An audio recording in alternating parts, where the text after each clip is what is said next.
chair now recognizes Mr. Davidson, if he is prepared.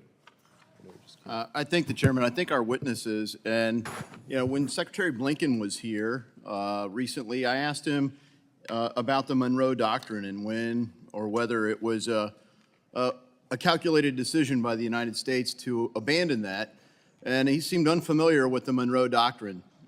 If I could just ask each of you, beginning, from your right to left, are you familiar with the Monroe Doctrine? Have you heard of this? I am familiar with the Monroe Doctrine. I'm familiar with the Roosevelt Corollary as well. Thank you. Mr. Robbins? I am familiar with the Monroe Doctrine. Thank you. Yes, sir. All right, thank you. So could you summarize it for me? The Monroe Doctrine, the original Monroe Doctrine, states to European powers that they should not seek to reestablish their colonies in the Western Hemisphere. That is the original Monroe Doctrine. And the Roosevelt Corollary, as you see it? The Roosevelt Corollary broadens the Monroe Doctrine to tell foreign powers that they should not seek to establish a presence in the Western Hemisphere or to threaten the United States close to its borders. So was it a calculated decision by the State Department to abandon that doctrine? And if so, when was that decision made? There's no decision to eliminate the Monroe Doctrine. Or the Roosevelt Corollary? Or the Roosevelt Corollary. Well, it's interesting that Secretary Blinken has no recollection of what those things mean.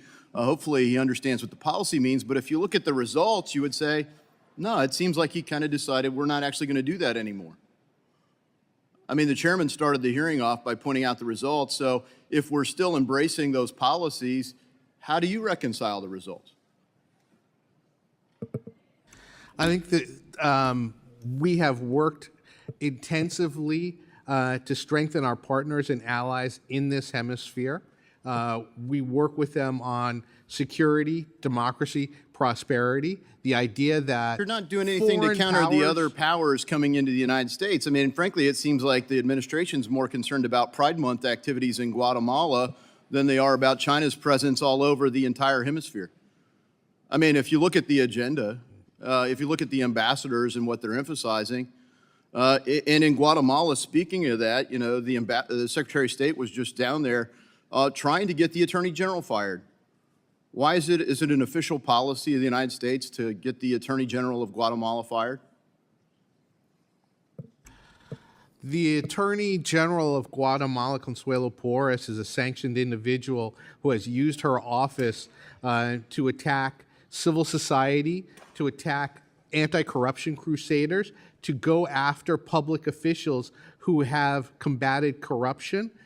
She has facilitated illicit activities in that country for years. She tried to obstruct the democratic process that took place with the election of Bernardo Arevalo.